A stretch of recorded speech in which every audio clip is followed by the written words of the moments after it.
was a challenge to try and capture something as iconic as Alcatraz. You know about this. This is arguably the most famous prison in the world, and now you're in it. Just the space, the physicality of it, because it's quite claustrophobic.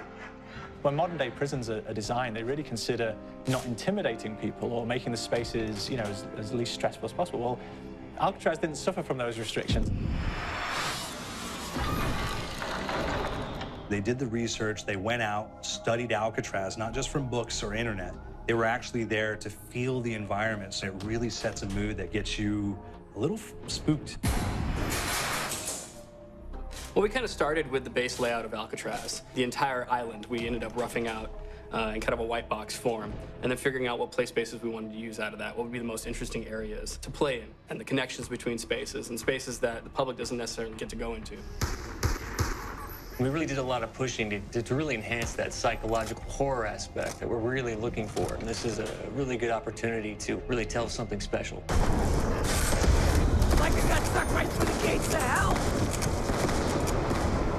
This time around, I feel like it's been identified that there are these side missions that you're going to go out and try to accomplish. Al and the rest of the groups put together this escape plan, but the point is to get the parts and assemble this plane so they can get off the island. We did something new for the first time. We have actually contextual music that goes off. So that's a first for zombies.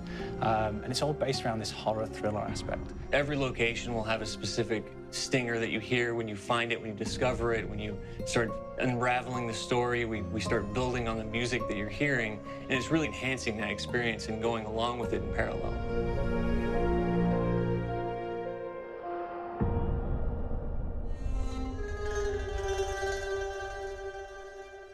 Because we wanted to embrace this kind of horror thriller element, we wanted character actors, guys who could really embody someone and then convey emotion. So that's why we went for guys like Ray Liotta, getting in that kind of guy. We wanted a frantic nature, so he plays a character called Billy Handsome, who's this kind of psychopath who would be employed by the mob to kill people in interesting ways.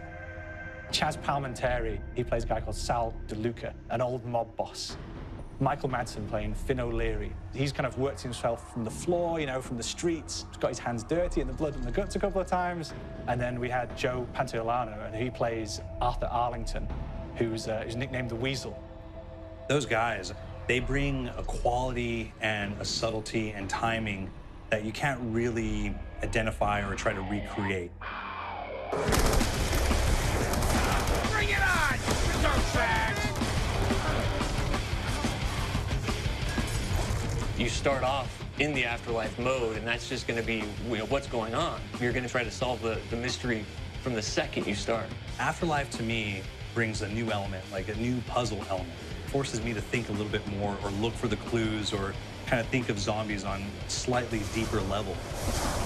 You see clues throughout the map that tell you, ooh, perhaps if I'm in the afterlife, I can interact with this object, or there's some puzzle going on here that I need to be in the afterlife. Back east, I whacked a dirty dentist with one of these. Took forever, too. Alcatraz has a Civil War kind of fort background before it turned into a penitentiary. And so we had this kind of backstory, the idea that the warden would have collected Civil War weaponry.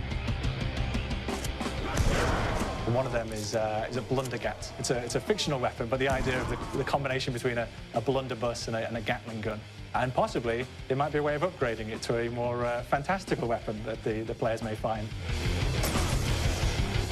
You all gotta go sometime. You just went now. There's one main zombie, one big zombie that's going to come through and wreak havoc on your life. He'll lock down the perk machine, he'll close down the box, so you have to pay to get that open again, so you don't want him to interfere with your process. Now's a good time to pick a fight. Why you hurt me? It's a fun challenge. It keeps things moving forward. In terms of perks, we have a new perk called Electric Cherry. When you reload, it gives a shock around, which scales over time. Who's asking for it, these balls? There's so much to experience in this map. Every time I play it, there's a new tactic to take, a new experience, a new objective to go for.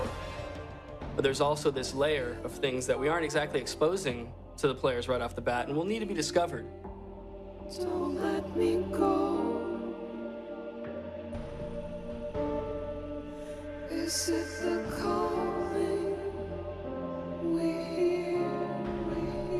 we've got the undead in there, we've got these historical elements, and these fantastic actors all seem to be with peace with each other in this kind of same world. So it's magical, and our team is incredibly excited by it. This is the